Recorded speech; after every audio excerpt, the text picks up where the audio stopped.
안녕하십니까. 김진규 변리사라고 합니다. 특허와 연관돼서 특허 관점으로 IP R&D 과제에 대해서 좀 설명을 드리는 그런 과정을 진행을 하도록 하겠습니다. 크게 세 개로 제가 목차를 구분을 해서 말씀을 드릴 텐데요. 첫 번째로는 R&D 과제 이전, 지원 이전에 특허 관련해서 어떤 작업들이 필요한지 그 부분에 대해서 좀 설명을 드릴 거고, 두 번째는 R&D 과제 제안서 작성할 때에 특허 관련한 그런 요소들이 좀 들어갑니다. 그런 부분들에 있어서 좀 설명을 드릴 예정입니다. 그리고 세 번째로는 R&D 과제 수행 시 혹은 수행 완료 후에 특허권을 잘 확보를 하기 위해서 어떻게 해야 하는지 그 부분에 대해서 좀 설명을 드리도록 하겠습니다.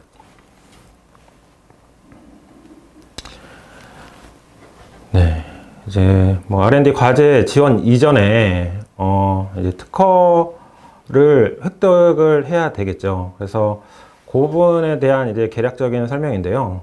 플로우는 대략적으로 아시는 분도 계시고, 혹은 예비 창업자분들은 좀 생소하실 수도 있는데 간단하게나마 좀 설명을 드리도록 하겠습니다. 어떤 아이디어가 있으시고 요거에 대해서 특허를 받아야 되겠다라는 그런 결심이 드셨으면 특허 사무소를 찾아가셔서 기술 상담을 받으시고 상세하게, 최대한 상세하게 변리사 분들에게 어떤 설명을 드리고, 변리사들이 출원서를 작성을 하게 되겠죠. 그래서 출원서 작성을 하고 출원서 내에는 저희가 명세서라는 그런 부분이 들어가는데, 그 명세서를 검토를 하시고 출원을 진행을 하시게 될 겁니다. 근데 출원을 하시게 되면 그 시점에 특허 출원 번호라는 게 나오게 되죠. 그래서 그 출원 번호를 획득을 하실 수 있다, 이렇게 보시면 될 것 같습니다. 이후에 특허청에 심사관이 심사를 진행을 하게 되는데요.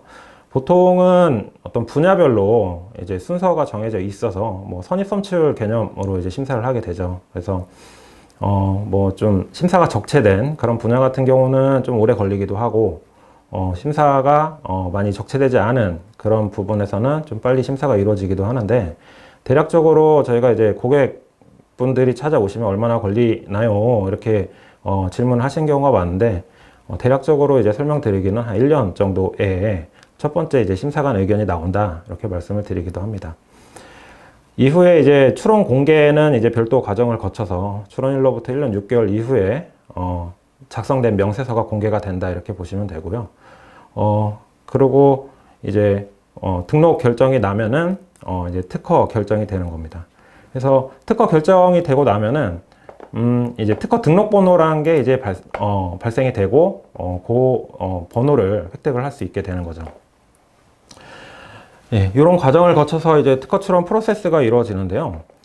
지금 R&D 과제를 진행을 하시기 위해서는 제안서 혹은 어떤 정부에 제출하는 문서에 번호를 기재를 하게끔 되어 있을 겁니다. 아마 요거는 크게 대동소이할 텐데요. 번호를 기재하지 않게끔 돼 있다 하더라도 기재를 하시는 게 유리하시겠죠. 그리고 심사위원들의 심사를 받으실 때 더 유리할 부분들로 작용을 하고요. 그래서 두 가지 번호를 집어 넣으실 수가 있습니다. 하나는 특허 출원 번호를 넣으실 수 있고, 다른 하나는 특허 등록 번호를 넣으실 수 있습니다. 특허 출원 번호보다는 아무래도 등록이 된 특허 등록 번호를 기재를 하시는 게 유리하다라고 생각이 들고요.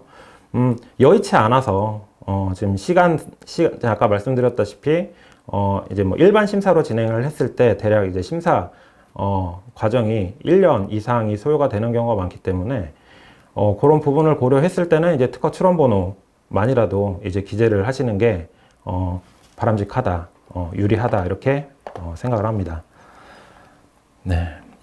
지금 특허 출원 과정에서 일반적으로 이런 교육 과정에서 어느 정도 설명이 됐었으리라도 생각이 드는데, 간단하게나마 필요한 부분들은 좀 제가 실무적으로 아시면 도움이 되겠다 싶은 내용들은 몇 가지 좀 짚고 이렇게 넘어가도록 하겠습니다.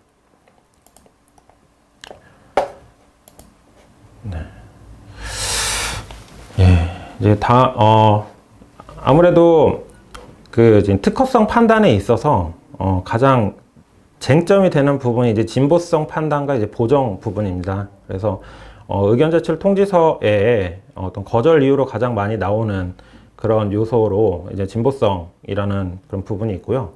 이 부분은 이제 최초 출원 발명을 저희가 이제 뭐 구성 요소로 이제 표현을 하는데, 그 구성 요소에 대한 부분은 뭐 뒷부분에도 좀 설명이 되니까 그때 이제 같이 설명을 하도록 하고, 어떤 발명이 A라는 구성 요소, B라는 구성 요소, C라는 구성 요소로 이제 이루어졌다라고 할 때, 뭐 선행기술 1에는 A라는 구성 요소와 B라는 구성 요소가 기재가 돼 있고, 선행기술 2에는 C라는 구성 요소가 기재가 돼 있으니 이 두 개를 결합해서 우리 출원 발명이 진보성이 없다라는 취지로 거절 이유를 통지를 받게 됩니다. 이 의견 제출 통지서를 통해서 요 문서를 받게 되는데요.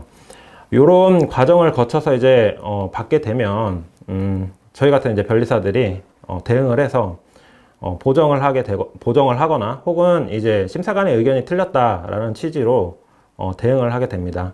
근데 대부분 아마 이제 보정을 통해서 이런 거절 이유를 극복하는 그런 과정을 거치게 될 거고요. 이 보정 후 발명은 이제 어떤 구성 요소를 추가를 하는 그런 과정을 거치거나 혹은 구성 요소에 어떤 그 세부 내용으로 이제 더 들어가는 하위 구성 요소라고 저희가 표현을 하기도 하는데, 뭐 그런 방식으로 보정을 하게 됩니다. 그래서 그런 보정이 이루어질 때, 이 보정이 이루어지고 난 다음에 심사관이 다시 심사를 해서 이런 부분은 이제 특허성이 있다 이렇게 판단이 되면 등록을 시켜주는 그런 과정으로 진행이 됩니다. 네. 그래서 그 과정에서 좀 알아두시면은 도움이 될 부분이 이 부분입니다. 실무에서 이제 좀 많이 이제 다루는 부분이기도 하고, 그리고 실제로 중간에 이런 거절 이유 통지서, 저희 의견 제출 통지서를 받았을 때 많이 활용을 하는 부분이기도 하고, 그리고 이제 뭐 기업의 대표님 분들이나 혹은 이제 뭐 임직원 분들, 혹은 이제 지금 이제 창업을 하시려고 하시는 분들, 이런 배경 지식을 이제 알고 계신다라고 하면은 좀 도움이 될 것 같아서 저희가 이제 고객께 이제 설명을 드리는 그런 자료의 일부 발췌를 해서 이제 가져왔는데요. 보정은 크게 이제 두 가지로 이해를 하시면 될 것 같습니다. 그래서 이게 보정의 범위가 중요한데, 첫 번째는 최초 의견 제출 통지서라고 해서 저희가 출원을 하고 첫 번째로 받는 의견 제출 통지서라고 보시면 됩니다. 요 의견 제출 통지서를 받았을 때는 최초의 명세서, 도면, 기재 범위 내에서 이제 보정이 가능하다 이렇게 보시면 됩니다. 이 얘기는 기존에 저희가 청구항을 출원할 때 작성을 했는데 청구항을 아예 지우고 새로 작성을 해도 된다라는 얘기입니다. 그리고 뭐 어떤 기존에는 이제 방법 발명으로 저희가 출원을 했지만 중간에 어떤 다른 그런 뭐 이슈나 그런 것들이 생겨서 이걸 이제 장치 청구항으로 바꿔야겠다라고 하면 뭐 바꿀 수도 있고요. 범위 자체는 최초 명세서 안에, 도면 안에 내용이 기재가 돼 있다라고 하면은 그 내용들을 끄집어내서 청구항을 새로 작성을 할 수도 있고, 뭐 그 제약이 없다, 뭐 제약이 없는 상황에서 보정을 할 수 있다 이렇게 이해를 하시면 될 것 같습니다.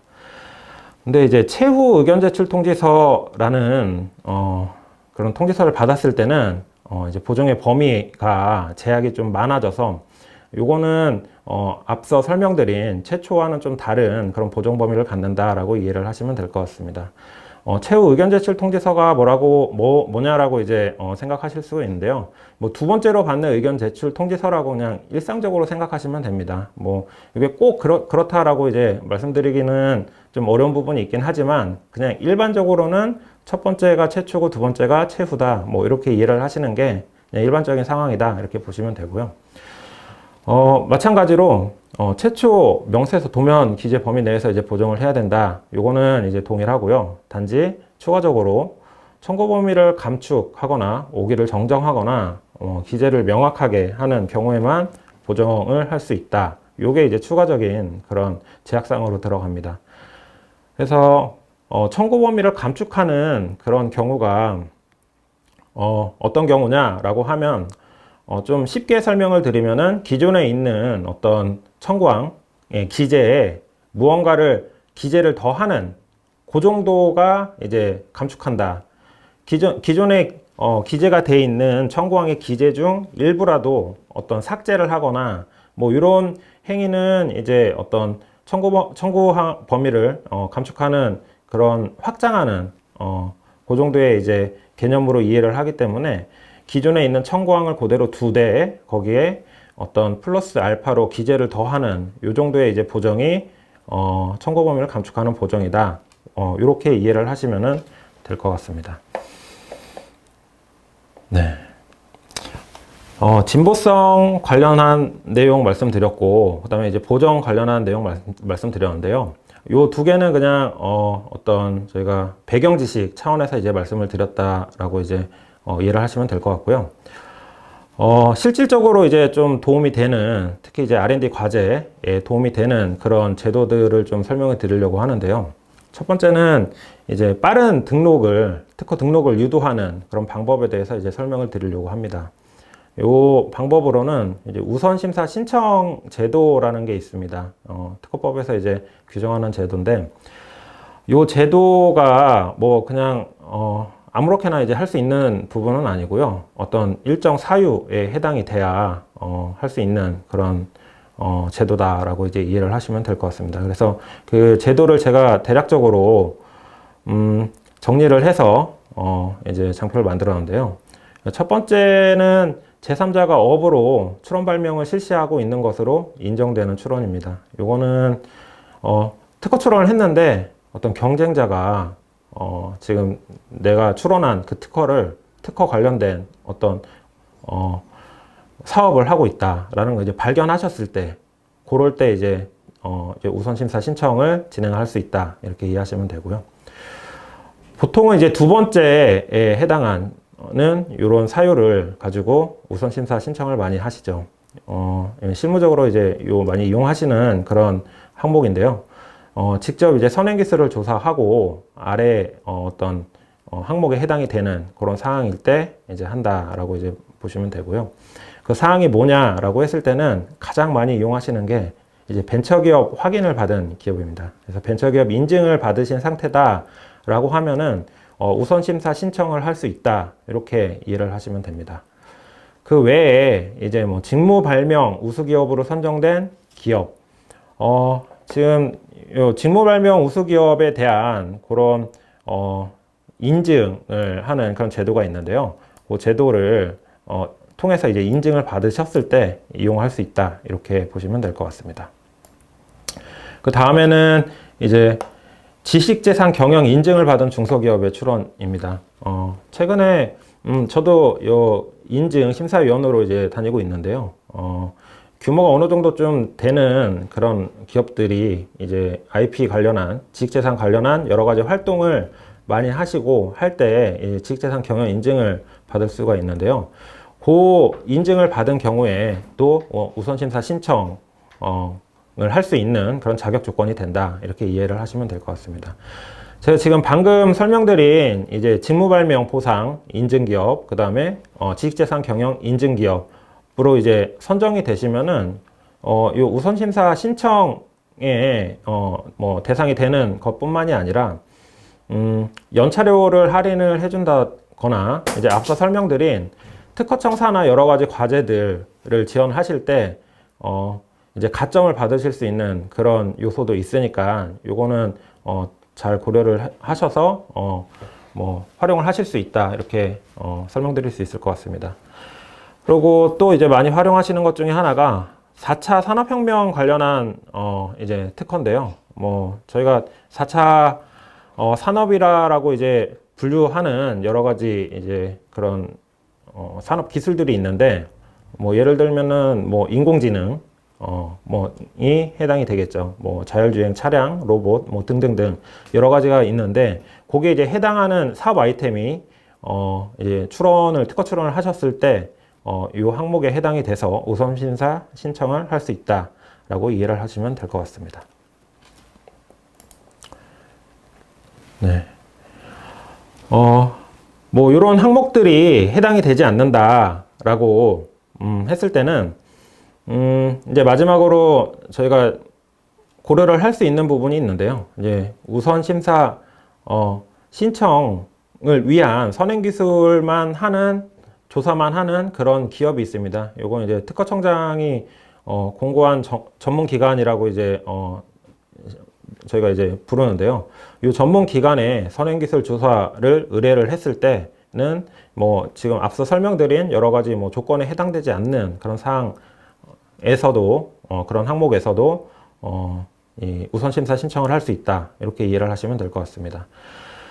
네. 근데 요 단점이 요 비용이 좀 들어간다라는 거죠. 그래서 요거는 뭐 기관마다 조금, 뭐 어느 정도 차이는 있긴 하지만 몇십만 원 수준의 이제 선행기술 조사료를 납부를 해야 된다라는 그런 단점이 있습니다. 이런 과정을 통해서 출원을 하고 이제 빠른 등록을 유도를 할 수 있게 되는 거죠. 앞서 제가 이제 첫 번째 의견 제출 통지서까지 이제 일반 출원일 때는 한 1년 정도로 이제 말씀을 드린다 이렇게 언급을 했는데요. 이 우선 심사 신청을 했을 때는 4개월 정도의 시간이 소요가 돼서 이제 첫 번째 의견 제출 통지서가 발행이 된다 이렇게 보시면 됩니다. 요건 이제 뭐 심사국마다 좀 상이하긴 하나 최근에 이제 심사가 많은 그런 어떤 기술 항목들은 좀 더 이제 걸리기도 하고요. 뭐 이제 심사가 좀 별로 없는 그런 기술 항목들은 굉장히 빠른 시간 내에 이 지금 첫 번째 결과가 나오고 그리고 이제 저희가 대응을 해서 뭐 최소 한 2개월 내에도 이제 등록이 되는 그런 케이스가 있다. 이렇게 말씀드릴 수 있을 것 같습니다. 네. 그 다음은 이제 특허 개수를 늘리는 방법 관련해서 이제 저희가 분할 출원에 대해서 좀 설명을 드릴 텐데요. 보통은 이제 이렇게 좀 많이 생각하시죠. 아이디어가 이제 하나이고 그 하나를 가지고 특허 출원을 했는데 그러면 이제 특허권이 하나만 발생을 하는 게 아니냐. 뭐 이렇게 그냥 뭐 통상적으로 생각을 할 수가 있죠. 근데 저희가 이제 특허법에 이제 분할 출원이라는 제도를 두고 있어서 이 분할 출원을 이용을 하면 아이디어가 하나라 하더라도 이제 뭐 2개, 3개 혹은 이제 그 이상의 특허권을 확보를 할 수 있다. 요건 이제 등록 번호 기준으로 해서 이제 말씀을 드리는 겁니다. 그래서 이 어떤 정부 과제 중에 특허를 굉장히 중요시하는 그런 정부 과제가 있을 수도 있는데 그런 과제 같은 경우는 지원하시고자 할 때는 이 제도를 이용하시면 좀 좋겠다라고 이제 말씀드릴 수 있을 것 같습니다. 그래서 최초 출원하고 이제 심사 청구를 하는 걸 가정해서 이제 말씀을 드리는 건데요. 뭐 중간에 이제 보정이 있고 등록 결정이 있고 등록료를 납부해서 특허권이 발생을 하는 이런 과정을 통해서 저희가 이제 전체 특허 출원 이제 프로세스를 볼 수가 있는데 그 과정에 등록료 납부 이전에 그 다음에 출원 이후 요 사이에 분할 출원이 가능합니다. 그래서 보통은 저희가 어떤 등록 결정이 나고 난 다음에 고객들께 좀 이런 제도가 있으니 활용을 해 보시라 라고 이제 제안을 좀 드리는데요. 좀 많이들 활용을 하고 계십니다. 특히 이제 등록 특허가 좀 많이 필요한 그런 상황에서는 이 제도를 활용을 많이 하고 계십니다. 특히 이제 등록 결정이 났다라고 하는 거는 등록된 특징이 있다라는 거고요. 등록된 특징을 저희가 구성요소 앞에 설명드린 구성요소를 달리해서 등록을 받을 수도 있고 뭐 어떤 조합을 달리해서 이제 받을 수도 있고 카테고리를 달리해서 받을 수도 있는 그런 상황이기 때문에 어떤 그 등록 결정이 된 특징을 가지고 활용을 해서 이제 분할 출원을 하면 여러 개의 특허권을 확보를 할 수도 있다. 이렇게 이해를 하실 수 있습니다. 이제 분할 출원에 관련해서는 제가 이제 뒤에 좀 더 이제 상세하게 애플 사례를 가지고 좀 설명을 드릴 예정인데요. 간단하게 조금 더 설명을 드리면은 이제 분할 출원을 하고 저희가 보통 이제 심사 청구라는 그런 제도를 가지고 있는데 심사 청구는 이제 출원을 하면서 심사를 해달라라는 그런 요청을 하는 거다라고 이제 이해를 하시면 되고요. 그 심사 청구를 하지 않을 수도 있습니다. 이제 분할 출원을 하면서 심사 청구를 하지 않으면은 심사 청구를 할 때까지 저희가 그 심사를 받지 않은 상태로 분할 추론을 둘 수가 있고요.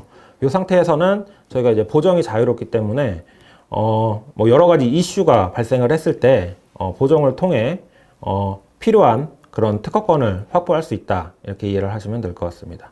여기서 이제 이슈라고 하면 어떤 경쟁자의 시장 진입, 경쟁자가 판매하는 어떤 물건을 발견을 하는 케이스, 뭐 이런 것도 생각해 보실 수 있고요. 그리고 이제 청구항 매칭이 필요한 어떤 인증이 있습니다. 예를 들어 이제 조달 우수 인증이라던가 혹은 이제 뭐 NEP, NET 같은 그런 인증을 받으실 때 이제 특허의 청구 범위와 내 제품과의 어떤 매칭 부분이 좀 필요하다, 이렇게 판단을 하는 그런 요소들이 있는데요. 요게 지금 매칭이 잘 안 될 때에 이제 어떤 변경을 하고 보정을 하고 하려면은 어떤 심사 과정에 있는 그런 특허가 출원 단계에 있는 그런 저희가 이제 펜딩이라고 표현을 하는 그런 출원이 있어야 되기 때문에 그럴 때도 이제 분할 출원을 활용을 할 수 있다, 이렇게 이해를 하실 수 말씀을 드릴 수 있을 것 같습니다. 네, 요거는 이제 그 핀테크 쪽 삼성전자에 원래 루프페이라는 회사의 이제 특허인데 이제 삼성이 인수를 한 그런 특허입니다. 뭐 내용적으로는 제가 이제 설명드리지는 않을 거고 이제 분할 출원이 어떻게 활용이 될 수 있다라는 그런 한 가지 예시로 이제 좀 설명을 드릴 텐데요. 어떤 명세서 내용은 다 동일합니다. 단지 이제 청구항만 지금 이제 번호만 달라지고 내용은 다 동일하고 청구항만 좀 달라지게 되는 겁니다. 그래서 이제 청구항의 기재를 이제 어떤 표현을 어떤 식으로 하느냐에 따라서 이제 그 어떤 다른 특허가 될 수도 있고 범위가 다른 특허가 될 수도 있고 뭐 완전히 상이한 특허가 될 수도 있는데, 이런 형태로 통해서 이제 분할 출원을 하게 되면 지금 요 125 특허권 하나 획득하고 이제 430 특허권 하나 획득할 수 있는 그런 기회를 가질 수가 있는 거죠. 네. 지금까지 이제 R&D 과제 지원 이전 특허 출원 절차에서 이제 어떤 활용할 수 있는 그런 요소들만 좀 별도로 설명을 드렸고요. 네, 이제 두 번째 항목으로 넘어가서 이제 과제 제안서 작성할 때 특허 관련해서는 이제 어떻게 하는 게 좋냐 라는 부분에 대해서 좀 설명을 드리도록 하겠습니다. 이 부분은 이제 보통 저희가 이제 과제 제안서랑 좀 매칭을 해서 좀 설명을 드리고자 해서 이제 장표를 구성을 했는데요. 가장 저희가 소위 이제 그 디딤돌로 이제 통칭하는 창업성장 개발 그런 이제 제안서를 가지고 왔습니다. 좀 캡처를 해서 가져왔는데요. 아마 다른 사업들도 마찬가지라고 이제 생각하고요. 그리고 창업 창진업 과제도 항목은 다르지만 용어는 다르지만 이제 대략적으로 구성은 이제 비슷하다라고 이제 보시면 될 것 같습니다. 이런 과제들은 이제 크게 이제 두 가지로 이제 구성이 되는데, 하나는 이제 기술성, 그리고 다른 하나는 사업성, 이렇게 구성이 되겠죠. 그래서 사업성 파트는 뭐 저보다 이제 지금 여기 강의를 들으시는 실제 이제 필드에 계시는 그런 수강생 분들이 더 잘 아실 거라 이제 생각이 들고요. 그래서 이제 기술성 파트 쪽만 좀 집중을 해서 이제 설명을 드리도록 하겠습니다. 크게 이제 개발 기술 개요 및 필요성, 그 다음에 뭐 독창성 및 차별성, 뭐 선행 연구 결과 및 애로사항, 뭐 이런 식의 이제 기재를 하게끔 돼 있고, 이런 기재를 기존에 이제 특허 출원을 진행을 하셨다라고 하면 그 특허 출원 명세서에서 일부 좀 차용을 해서 기재를 하실 수도 있다. 이 부분을 좀 말씀드리기 위해서 이렇게 장표를 준비를 했고요. 그 의뢰하시기 전에, 특허 사무소에 의뢰를 하시기 전에 이런 용도로 이제 활용을 할 거다라는 거를 좀 말씀을 먼저 주시면은 그렇다라고 하면은 이제 배경이 되는 기술, 그 다음에 해결하고자 하는 과제, 뭐 과제 해결 수단, 발매 효과 등을 좀 더 이제 풍부하게 기재를 해달라, 이런 요구를 하게 되면은 거기에 맞춰서 이제 뭐 그 변리사들이 맞춰서 좀 작성을 해 주실 겁니다. 그렇게 되면은 이제 그 부분들을 실제로 이제 제안서 작성하실 때 활용을 하실 수 있게 되겠죠. 그래서 그 매칭이 되는 부분을 좀 제가 화살표로 표시를 한 거고요. 이제 명세서는 크게 이제 발명의 명칭 기술 분야, 그다음에 배경이 되는 기술, 로 구분이 되고, 그 밑에 이제 발명의 내용과 그다음에 청구항, 그다음에 도면, 뭐 이런 식으로 크게 분류가 되는데요. 그 내용 중에는 이제 발명의 배경이 되는 기술이 이제 들어가 있는데, 그 배경이 되는 기술은 실제로 그 기술과 관련해서 이제 특허를 내려고 하는 기술과 관련한 이제 배경이 되는 여러 가지 기술들을 기재를 하게 돼 있고요. 이 부분을 이제 개발 기술 개요 및 필요성에 좀 기재를 할 수가 있겠죠. 특히 이제 배경이 되는 기술에는 기존 기술의 이제 문제점까지 보통은 기재를 하게 되는데요. 그 문제를 해결하기 위한 과제를 그 밑에 이제 표시된 해결하고자 하는 과제로 이제 기재를 하게 됩니다. 그래서 이 두 개를 엮어 가지고 개요 및 필요성에 활용을 하실 수 있다, 이렇게 보시면 될 것 같고요. 그리고 이제 과제 해결 수단은 이제 과제를 해결하기 위한 어떤 방법들을 이제 저희가 권리를 어떻게 가져가는지 청구항에 기재된 그런 내용들을 중심으로 기재를 하게 되는데, 그러고 기재를 하고 나서 이제 그 내용에 따른 어떤 효과는 어떻게 되냐, 이제 발명의 효과에 기재를 하게 됩니다. 요걸 엮어서 이제 독창성과 차별성에 관련된 내용으로 좀 변형을 해서 활용하실 수 있을 겁니다. 그리고 선행 연구 결과 및 애로사항 관련해서는 실제로 이제 뭐 경험을 이제 적으시는 그런 부분이니까 뭐 적으셔도 되고, 그 부분을 배경이 되는 기술로 좀 활용을 해서 좀 덧붙여서 이렇게 기재를 할 수 있겠다, 이렇게 말씀을 드릴 수 있을 것 같습니다. 다음 항목으로 넘어가서요. 선행기술 조사도 이제 필요하고, 그 내용도 이제 저희가 제안서 내용에 이제 일부 들어가게 되는데요. 뭐 이제 제안서가 좀 길면은 내용도 길게 들어갈 수 있고, 짧으면은 뭐 한 반 페이지 정도, 지금 이 디딤돌 관련한 사업 같은 경우는 한 반 페이지 정도로, 그거보다 더 짧게도 이제 기재할 수도 있는데, 실제로 이제 조사를 어떻게 하는 게 좋냐라는 측면에서 제가 지금 두 가지 무료로 사용할 수 있는 어떤 시스템 두 가지를 이제 알려드리려고 합니다. 하나는 키프릭스라고 이제 많이들 알고 계시는 특허청에서 개발한 시스템을 안내를 해드릴 건데, 좀 더 이제 상세하게 정교하게 검색을 할 수 있는 그런 방법들을 좀 알려드릴 예정입니다. 다른 하나는 와이포에서 배포한 그런 이제 검색 시스템이 있는데, 여기는 이제 전 세계 특허를 다 검색을 할 수 있다라고 이제 보시면 되고요. 그리고 요 와이포에서 제공한 시스템은 그래프까지 이제 제공을 하는 부분이 있어서 실제로 제안서 작성을 하실 때 좀 활용을 하실 수 있겠다 싶어서 제가 좀 안내를 드리도록 하겠습니다. 네, 뭐 많이들 이용을 하시는 키프릭스입니다. 뭐 접속을 하셔가지고 특허 실용 신안 부분을 이제 클릭을 하시면은 검색할 수 있는 어떤 화면이 뜨겠죠. 요거는 이제 일반 검색의 경우는 그냥 요 창에 위에 있는 창에 그냥 기재를 하시면 되고요.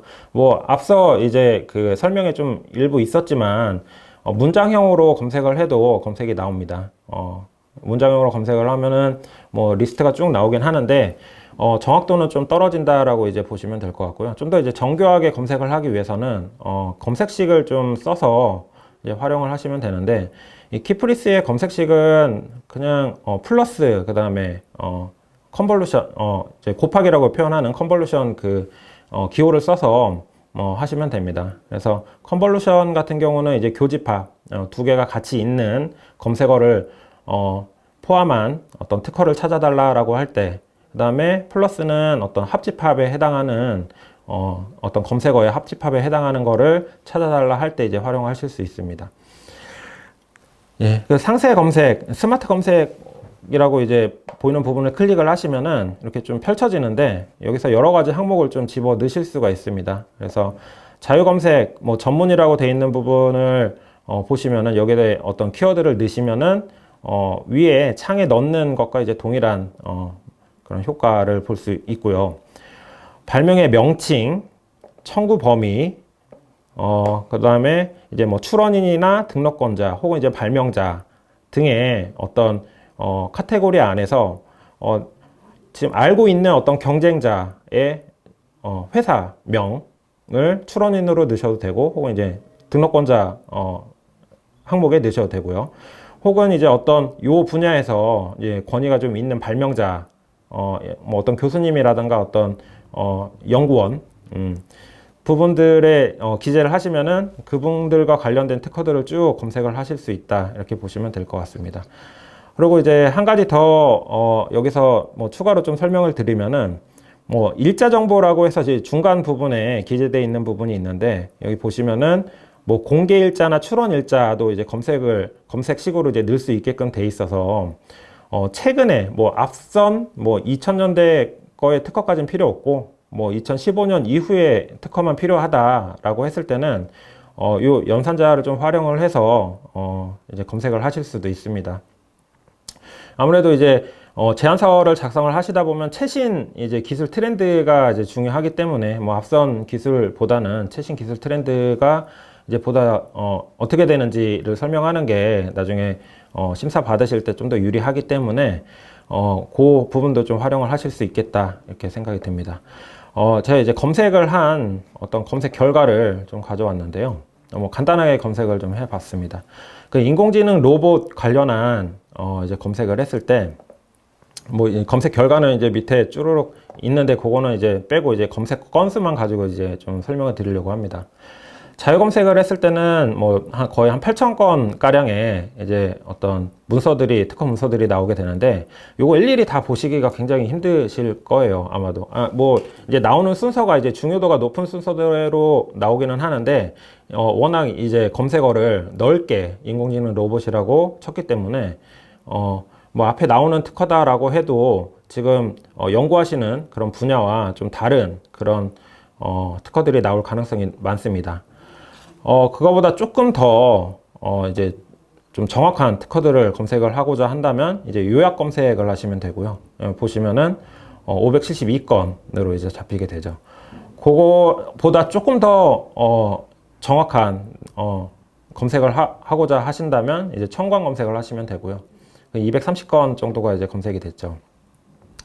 그리고 그거보다 이제 한 단계 더 이제 뭐 더 정교한 검색을 하고 싶다라고 하면은 발매 명칭 검색을 하시면 됩니다.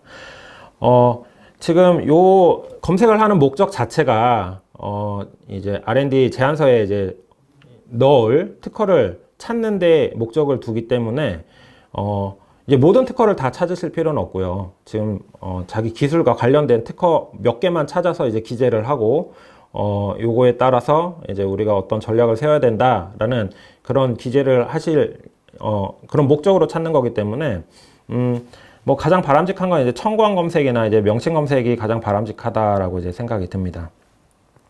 뭐 검색은 뭐 이런 목적의 이제 검색도 있지만, 뭐 내 특허가 이제 등록을 위한 뭐 이제 검색도 있고, 혹은 이제 어떤 산업의 트렌드를 파악하기 위한 그런 검색도 있기 때문에 그 목적에 맞게서 이제 검색을 하시면 되고요. 지금은 이제 R&D 제안서에 기재할 목적으로 이제 검색하는 방식에 대해서 좀 설명을 드렸습니다. 네. 이제 키프리스 관련해서 조금 더 이제 추가적인 설명을 드리려고 하는데요.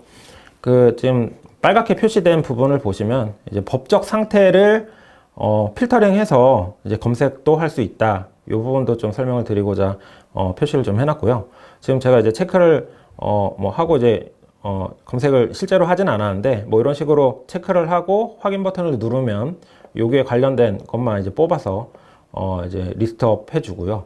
그 다음에 회원가입을 하신 다음에 뭐 아이디 패스워드를 넣으시고 이제 접속을 하시면은 저장을 하시거나 검색 결과를 저장을 하시거나 검색 결과를 다운로드 받으실 수도 있습니다. 뭐 엑셀로 다운로드가 되는데 그렇게 받으셔서 활용을 하실 수도 있습니다. 네. 그다음에 와이퍼에서 배포한 페이턴트 스코프라는 어떤 시스템을 좀 설명을 드릴 텐데요. 요거는 아마 많이들 모르고 계신 그런 시스템일 겁니다.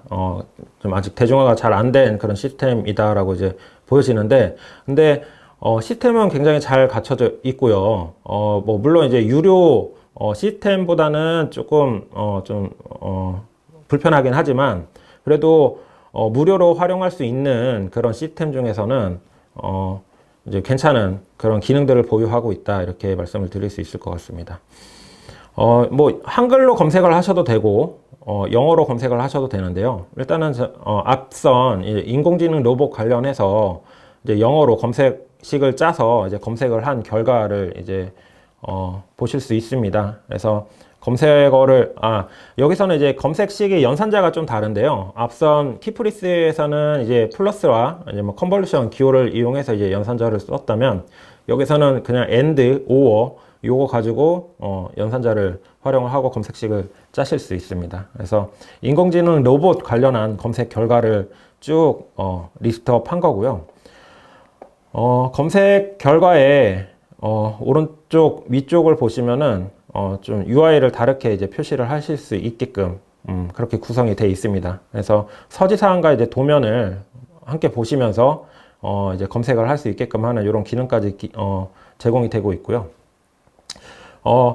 이제 키프리스 외에 요거를 이제 제가 추가로 설명을 드리는 이유가 이제 다음 페이지 나올 텐데요. 왼쪽 위쪽 부분 빨간색으로 표시된 부분을 클릭을 하게 되면요, 이제 검색 결과에 대한 분석을 제공을 해주고 있습니다. 그래서 중국 뭐 지금 아까 이 검색 결과는 인공지능 로봇 관련한 그런 키워드로 이제 검색을 했을 때의 결과고요.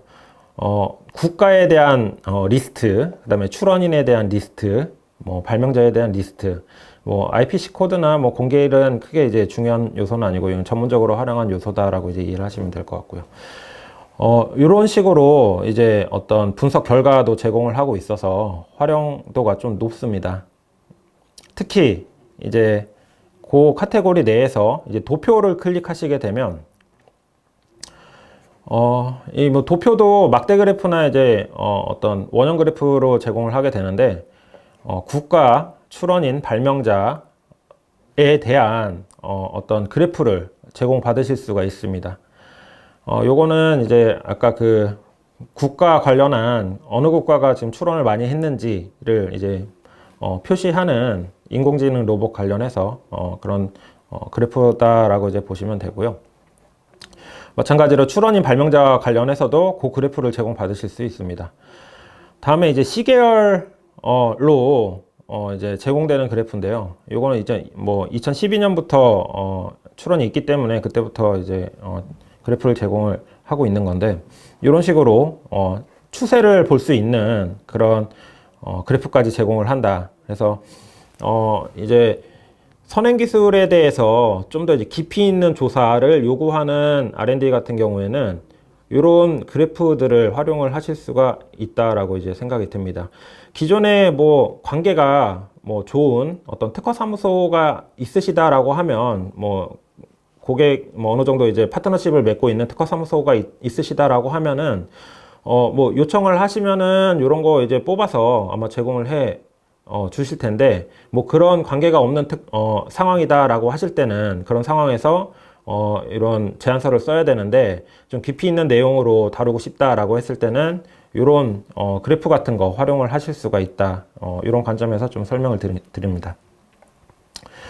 네, 뭐 아까 국가고 요거 이제 출원인 관련해서 이제 이런 추세선을 얻을 수 있다. 이렇게 말씀을 드리고요. 네, 이제 제안서 작성할 때 선행기술 조사를 중심으로 해서 이제 좀 설명을 드렸고요. 세 번째는 이제 R&D 과제 수행 시 혹은 이제 수행이 완료되고 난 다음에 이제 어떤 결과물로 특허 출원을 하셔야 되는데, 이때는 고려하셔야 되는 부분이 권리 범위를 잘 잡아서 좋은 특허를 만드는, 지금 R&D를 열심히 하셨으니까, 그리고 거기에 맞는 이제 산출물을 가지고 경쟁자들이 진입하기 어려운 그런 상황을 만드는, 진입장벽을 만드는 그런 관점으로 좋은 특허를 만드는 그런 내용에 대해서 좀 설명을 드리도록 하겠습니다. 기본적으로 이제 그런 부분을 이제 설명드리기 위해서 이제 전제로 이제 설명드려야 되는 부분이 이제 구성요소 완비의 법칙이라는 건데요. 이건 이게 특허 침해가 어떻게 판단이 되느냐를 설명하는 그런 법칙입니다. 뭐 특허법에서 이제 정해놓은 건 아니고 이제 판례로 뭐 형성된 그런 사항이다라고 이해를 하시면 되는데요. 네, 특허 청구 범위의 모든 구성 요소를 그대로 포함할 때 특허 침해가 성립한다라는 그런 내용이고요. 구성 요소가 이제 뭐 앞서서부터 계속 언급이 되고 있는데 무엇이냐라고 이제 궁금해 하실 수가 있는데요. 청구항을 보시면은 이 청구항의 어떤 구조가 어떤 요소, 구성 요소로 이제 기재가 되어 있습니다. 요거는 실제로 청구항은 이제 뒤에 보시면 이제 제 애플 그 명세서를 가지고 좀 설명을 드릴 텐데 이제 청구 범위, 등록된 청구 범위가 이제 뭐 A 플러스 B 플러스 C일 때 여기에 어떤 무언가를 추가를 해서 A 플러스 B 플러스 D를 사용을 하거나 뭐 A 플러스 B 플러스 C를 그대로 사용하게 되면 이제 침해가 되는 거고요. 이 구성 요소 중 일부라도 제외를 하고 사용을 하게 되면 요거는 이제 비침해가 되는 겁니다. 네, 그 부분을 일단 설명을 드리고 예, 강한 특허를 어떻게 요 관점을 가지고 강한 특허를 어떻게 만들 수 있냐라고 이제 그 부분에 대해서 좀 설명을 드릴 텐데 이제 기술이 있으면 기술을 커버하는 커버하고도 남는 부분을 이제 잡는 게 강한 특허다라고 이제 볼 수가 있고요. 기술의 일부만 잡게 되면 이건 이제 약한 특허다라고 이제 이해를 하시면 될 것 같습니다. 그래서 특허의 권리 범위는 청구항에 의해서 이제 결정이 된다. 요 부분하고 청구항은 구성 요소로 이루어져 있다. 요 부분을 좀 제가 강조를 드리고요. 그 부분은 이제 뒤에서 조금 더 상세하게 설명을 드리도록 하겠습니다. 예, 구성요소 완비의 법칙에 대해서 저희가 앞서 설명을 드렸는데요. 모든 구성요소를 실시를 해야 이제 침해가 성립된다. 요게 이제 구성요소 완비의 법칙인데, 그거에 대비해서 이제 설명을 드릴 수 있는 게 이제 권리 범위라는 그런 개념입니다. 그래서 구성 요소의 이제 개수가 작을수록 권리 범위는 넓어지고 구성 요소의 개수가 많으면은 권리 범위는 좁아진다. 요 상관관계가 있습니다. 그래서 구성 요소가 과연 뭐냐, 그리고 구성 요소를 어떻게 볼 수 있냐, 이렇게 뭐 질문을 하실 수가 있는데요. 간단하게 이제 설명을 드리면은 청구항, 발명의 상세한 설명 말고요. 청구항 1, 2, 3, 4라고 되어 있는 그 부분을 보실 때 무언가 이제 기재가 많이 되어 있다. 뭔가 이제 뭐 한 장이 넘어가고 두 장이 넘어가는 정도로 기재가 되어 있다라고 하면은 그러면 이제 구성 요소가 굉장히 많이 들어가 있는 상태고 권리 범위가 좁은 상태다라고 이해를 하시면 되고요. 청구항에 기재된 내용이 간략하고 이제 몇 줄을 기재가 안 되어 있다라고 하면은 구성 요소 개수가 적고 권리 범위가 넓다. 뭐 그냥 일반적으로는 이렇게도 설명을 드릴 수 있을 것 같습니다. 뭐 좀 디테일하게 설명을 드리면 좀 깊이 있게 좀 설명을 드릴 수도 있는데 그냥 피상적으로 이제 말씀을 드릴 때는 그렇게 말씀을 드리기도 합니다. 네, 그래서 앞서 이제 설명드린 그런 부분을 종합을 해서 이제 강한 특허를 어떻게 확보를 할 거냐라는 부분에 이 애플 특허를 가지고 좀 설명을 드리도록 하겠습니다. 익히 알고 계시는 그런 내용인데요. 이제 밀어서 잠금 해제에 관련한 이제 특허입니다. 근데 이제 보시면은 특허가 총 10개가 리스트업이 돼 있죠. 요게 전부 다 분할 출원입니다. 하나를 제외하고는 전부 다 분할 출원입니다. 하나 이제 원 출원 하나가 있겠죠. 그리고 원 출원을 제외한 나머지 9개는 이제 분할 출원입니다. 그래서 원 출원은 출원 2를 보시면 전부 다 2006년 11월 30일로 이제 되어 있고요. 2006년 11월 30일에 이제 원출원이 되어 있고, 그리고 그 출원은 이제 심사를 받아서 이미 등록이 됐겠죠. 그 등록이 된 특허는 아마 2010년 11월 3일 날 등록이 된 요 특허다라고 이제 생각이 되고, 나머지는 이제 분할 출원으로 해서 이제 등록을 받거나 혹은 현재 이제 심사가 진행 중인 10번 같은 경우는 이제 공개만 돼 있는 특허다라고 이제 보시면 됩니다. 네. 구체적으로 넘어가서, 예, 이게 이제 원추런입니다. 이제 애플이 처음에 이제 아이폰을 개발을 해서 밀어서 잠금 해제 기능을 구현을 하고 요거를 권리화를 시켜서 뭐 삼성이든 LG든 후발주자들이 따라하지 못하게끔 만들기 위해서 요 특허를 낸 건데요. 여기서 이제 구성 요소가 무엇인지, 그 다음에 그거에 따른 권리 범위가 어떻게 되는지, 그리고 권리 범위를 어떻게 확장을 해서 분할 추론을 해서 만들었는지 이 부분에 대해서 좀 설명을 드리려고 합니다.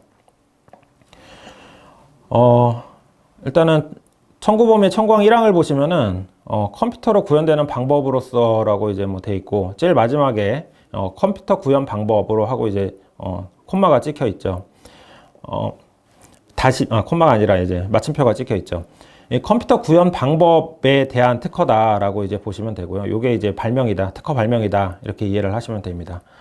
그리고 구성 요소는 지금 세미콜론으로 표현이 되어 있는데, 이 세미콜론을 사용하지 않는 경우도 있습니다. 뭐 콤마를 사용하는 경우도 있고 뭐 있긴 한데, 일반적으로는 세미콜론을 사용을 합니다. 세미콜론 앞에 있는 게 이제 구성 요소다라고 이제 이해를 하시면 됩니다. 그래서 세미콜론 앞에 있는 이제 검출하는 단계가 구성 요소 하나, 그 다음에 이동시키는 단계, 요게 구성 요소 두 번째, 그 다음에 천이시키는 단계, 요게 구성 요소 세 번째, 그 다음에 유지하는 단계, 요게 구성 요소 네 번째. 그래서 구성 요소가 총 4개로 이루어진 특허다라고 이제 보시면 되고요. 앞서 설명드린 바와 같이 요 모든 구성 요소를 다 실시를 해야, 경쟁자가 실시를 해야 침해다라고 이제 판단을 하게 되는 겁니다. 요 4개 중에서 하나라도 제외를 하고 실시를 하게 되면은 침해가 아니게 됩니다. 반대로 요 모든 구성 요소를 다 실시를 함과 동시에 무언가를 하나 더 추가로 실시하게 되면 그건 또 이제 침해가 되는 겁니다. 그렇게 되면은 A 플러스 B 플러스 C 플러스 D 플러스 E를 사용하게 된다. 요 지금 특허는 A 플러스 B 플러스 C 플러스 D로 이루어져 있다. 이렇게 이해를 하시면 되고요. 네, 그래서 이제 최초 이제 등록된 청구항이 어떻게 이루어져 있는지 그 부분을 이제 설명을 드리도록 하겠습니다. 요거는 이제 저희가 이미 이제 스마트폰을 많이 활용을 하고 있고, 현재는 이제 뭐 잠금 장치 해제, 잠금 해제를 이런 식으로 하지 않고 뭐 지문 인식을 통해서 한다던가 뭐 다른 방식을 통해서 이제 하기 때문에 현재는 이제 해당이 되지 않는 그런 부분들이 많긴 하지만, 초기 스마트폰을 고려를 하셨을 때 이제 어떻게 사용을 했는지 좀 추억을 떠올리셔 보면 좀 이해가 되실 겁니다. 잠금 상태에 있는 동안 터치 감지 디스플레이 이제 접촉을 검출하는 단계, 사람이 이제 터치를 하겠죠. 사용자가 터치를 하면 그거 이제 검출하는 단계를 첫 번째 단계로 잡아놨고요. 그 다음에 사전 결정된 표시 경로를 따라 잠금 해제 이미지를 이동시키는 단계. 그 애플 아이폰 초기 모델을 생각하시면은 터치를 하고 오른쪽으로 이동을 시키면은 요게 이제 잠금 해제되는 그런 기능을 구현을 하는데, 그걸 생각하시면 됩니다. 그 잠금 해제 이미지를 이동시키는 그런 단계다라고 이제 이해를 하시면 되고요.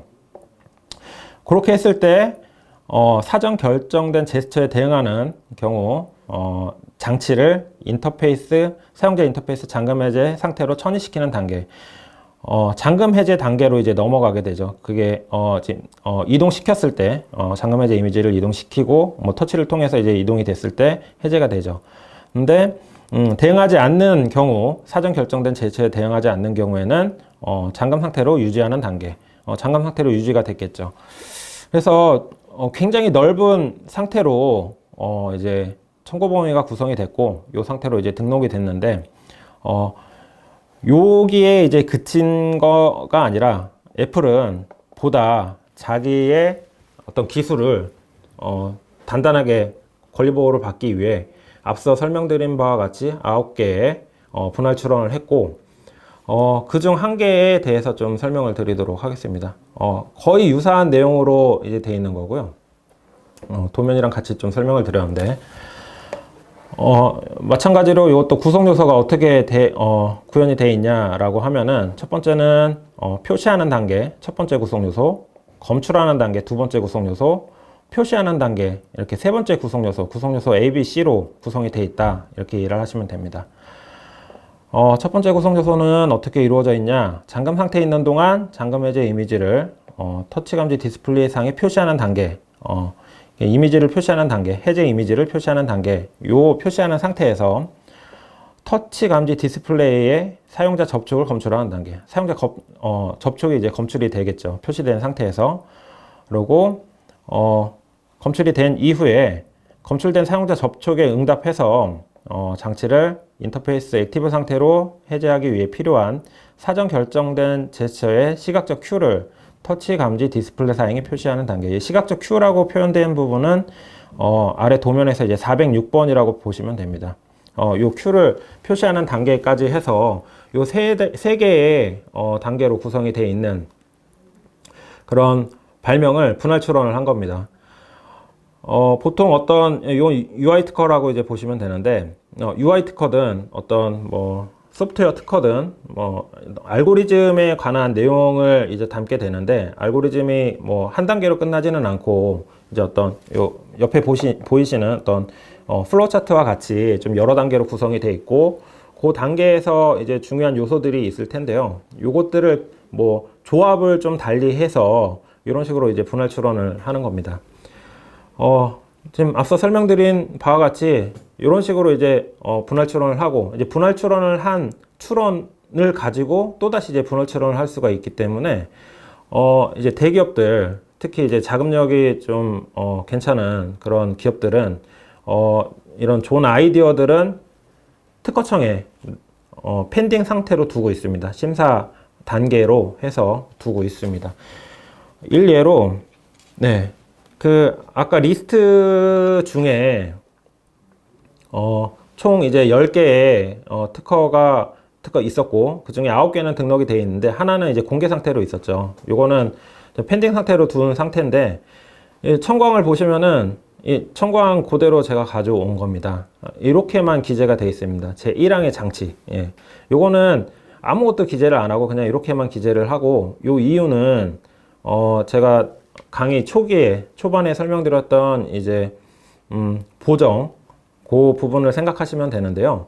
청광을 삭제하고 다시 기재를 할 수 있는 그런 기회가 있습니다. 뭐 이건 이제 자진 보정을 할 수도 있고, 자진 보정이라 하면 이제 뭐 출원인의 요구에 의해서 하는 보정이다라고 이제 보시면 됩니다. 이거는 이제 의견 제출 통지서 이전에 이제 진행을 해야 되는 그런 보정이고요. 혹은 이제 첫 번째 의견 제출 통지서를 받고 난 이후의 보정에서 지금 요 그 발명의 상세한 설명에 있는 내용을 가지고 조합을 해서 이제 청광을 만들기 위해 이런 식의 이제 청광을 잡아 놓은 거고요. 요거는 뭐 심사를 할 수 없는 상황이니까 심사관이 이게 보고 뭐 의견 제출 통지서를 무조건 내겠죠. 근데 그 이전에 이제 자진 보정을 통해서 이제 어떤 청광을 기재를 할 수도 있고요. 예, 이런 식으로 이제 지금 펜딩 상태로 특허를 두고, 경쟁자, 뭐 여기에서 경쟁자는 이제 삼성이 되겠죠. 삼성이 지금 스마트폰을 어떻게 운영이 되는 어떤 기능을 가진 스마트폰을 파는지를 보고 분석을 하고 거기에 맞춰서 청구항을 작성을 하게 됩니다. 또 한 가지 이제 좀 말씀드릴 부분은, 이런 식으로 분할 추론을 하게 되면 심사가 되는 기준 시점이 원추론의 추론 1로 이제 되돌아가게 됩니다. 그래서 지금 시점에서 심사관이 심사를 하게 되지만 심사관이 찾아야 되는 문서는 앞서 2006년이었죠. 2006년 11월 30일 이전에 특허 문서만 이용을 할 수가 있고, 여기서 아무리 찾아봐도 지금 애플의 요 밀어서 잠금 해제 관련한 그런 내용을 아마 찾기는 힘들 거다라고 이제 생각이 듭니다. 그래서 이런 장점 때문에 이제 분할 추론을 이용을 해서 강한 특허를 확보를 하는 그런 전략을 가져간다라고 이제 말씀을 드릴 수가 있을 것 같습니다. 네, 제가 이제 지금 전달해 드리고자 하는 내용들은 이제 다 전달을 드렸고요. 이제 특허를 가지고 뭐 R&D 과제와 엮어서 이제 좀 설명을 드리긴 했지만, 잘 이제 뭐 각각 단계별로 잘 활용을 하셔가지고 뭐 많은 도움이 되었으면 좋겠고요. 그리고 뭐 이제 막 시작하는 그런 분들도 계실 테니까 뭐 준비를 차근차근 잘 하셔서 이제 성공적인 사업을 이룩하실 수 있었으면 좋겠습니다. 네. 강의는 여기까지 하도록 하고요. 뭐 혹시 뭐 다른 질문 사항이나 뭐 이런 내용들 있으시면은 이메일로 앞서 설명드린 바와 같이 이메일로 주시면은 성실히 답변 드리도록 하겠습니다. 네, 여기까지 진행하도록 하겠습니다. 네, 감사합니다.